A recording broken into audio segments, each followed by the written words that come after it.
السلام عليكم وأهلا ومرحبا بكم في قناتكم قناة بلمستي في ركن الطبخ. إن شاء الله تكونوا جميعا بخير وفي صحة جيدة. وصفة اليوم هي عبارة عن دي تارتولات وزيبينار أو تورتات بالسبانخ.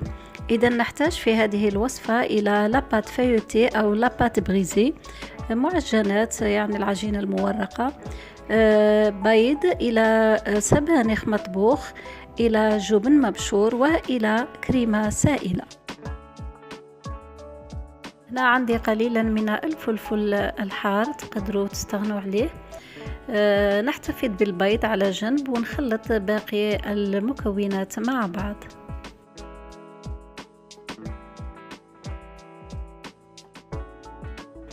إذا للتذكير، الزبينار أو السبانخ كنت قليتها في قليل من الزيت والفلفل الأسود والملح كالعادة، لذلك ما استعملش الملح لأن فيها الملح، وكذلك الجبن المبشور فيه الملح. هنا ضفت قليلا من زيت الزيتون حوالي ملعقة.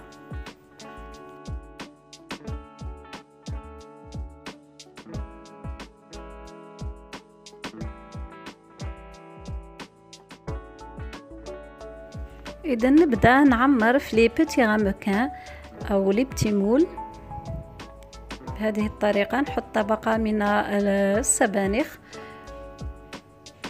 طريقة سهلة، الوصفة أصلا سهلة وفيها مكونات بسيطة وهي سريعة التحضير والشكل يجي جميل. هنا خليت مكان في الوسط باش صفار البيض يثبت وما يروحلناش للجوانب.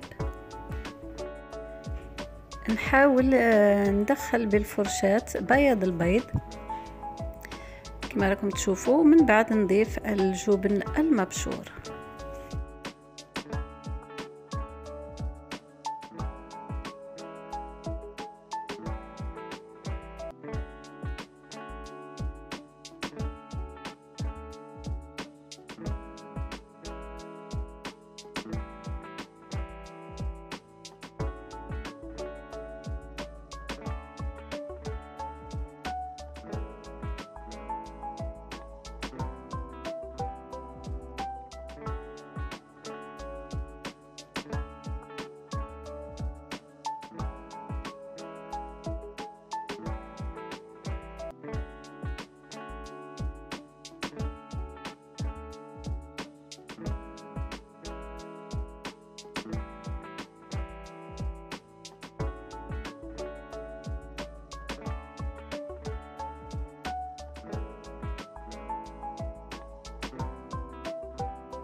بعد ما حضرتهم نحطهم في الفرن يطيبوا على درجة حرارة 180 درجة.